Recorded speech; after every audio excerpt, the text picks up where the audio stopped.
From 1951 to 1958, the Palm Springs Grand Prix was held here on the tarmac of the airport.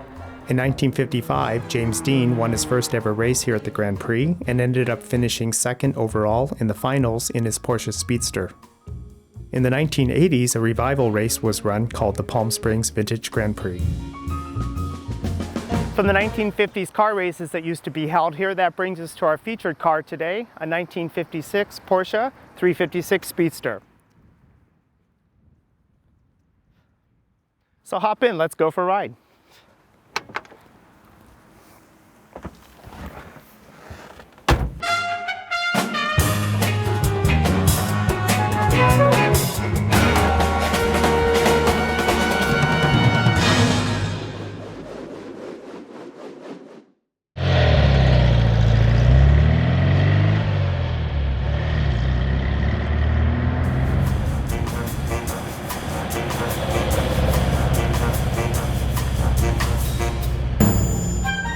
It has some very basic gauges, your oil temperature, of course, gas gauge, speedometer, odometer, and the tachometer. Currently, this tachometer isn't working because the owner has a 356B engine in it instead of the original 356A.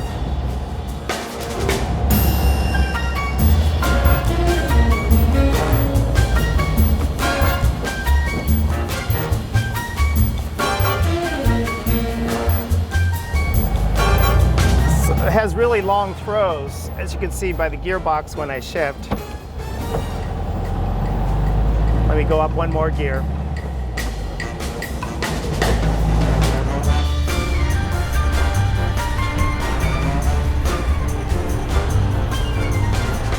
I'm surprised how well this drives. It feels like a much more modern car. You know, you have to keep in context, this is 1956. It has great road feel. It's not at all what I expected.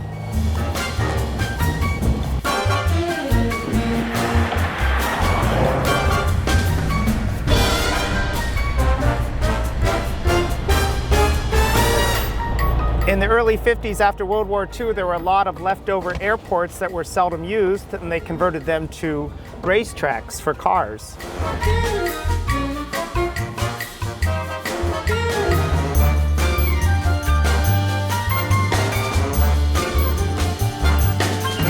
Like other towns in Southern California, there were also road races here in Palm Springs in the 50s.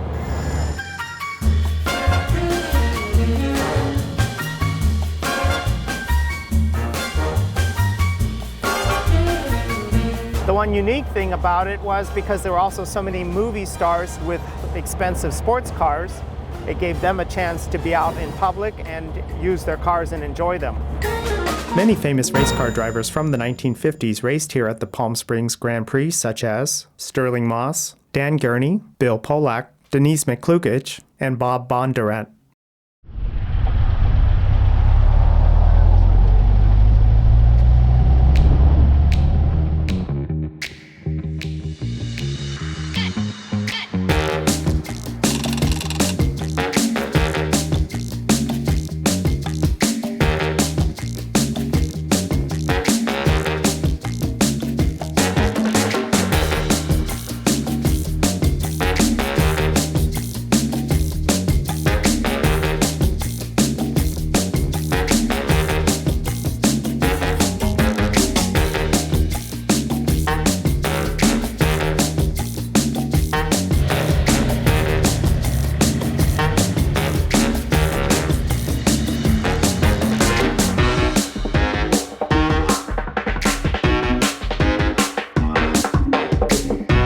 The owner, Rob, has had the car since 1982.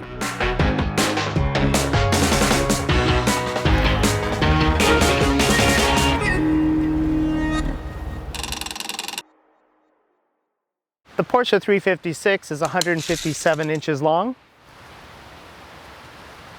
and 65 inches wide,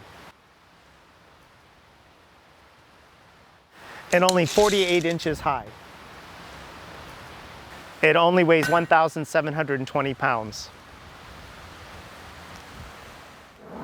The one endearing feature of these cars, they have beautiful lines with the top up or with the top down.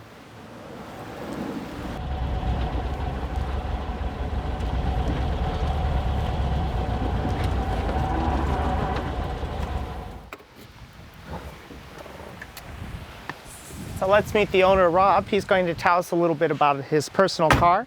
Thank you, Rob. We appreciate letting us enjoy your wonderful car. Oh, you're welcome. So you were explaining earlier, this is a special model? The special part of it is that it is it's a 356A Speedster, but it's a T1, and what defines the T1 especially is these taillights called beehive taillights. So the less expensive qualities in this, as opposed to the other 356s available at the time, were that it had no roll-up windows, it had this cut-down windshield, which gave it that iconic Speedster look, and it doesn't have a padded top. The details of this car ownership are that it was actually a European delivery car to a serviceman in Germany who brought it over to this country. He was in San Diego. So I'm effectively the third owner, but the first owner was a long-time owner. He was apparently a beloved music teacher in San Diego who was, like I said, an American GI. I drove it unrestored for a long time, but then I did all the body and paint work myself. It would normally have had bumpers with small bumperettes, which was European. Yes. I changed those to what we call Nerf bars, and I changed this mirror, but it's in the original location of a different type of mirror because this was a kind of a racy custom thing. Normally it would have hubcaps called baby moons, right, but I kind of like the look of them without hubcaps. The engine that's in this car is a later model engine from a 356 SC. So instead of 60 horsepower, it has about 100 plus horsepower.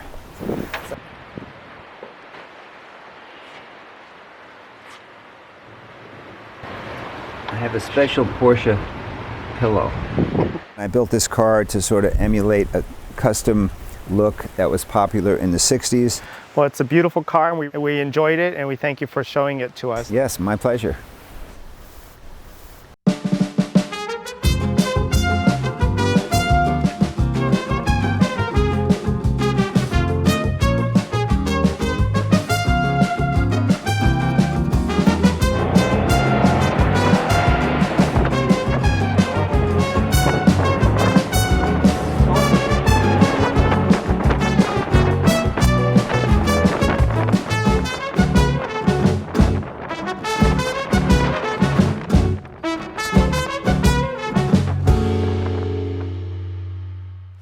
Thanks for joining us on the Cars of Palm Springs. And hit like and subscribe if you enjoyed this video.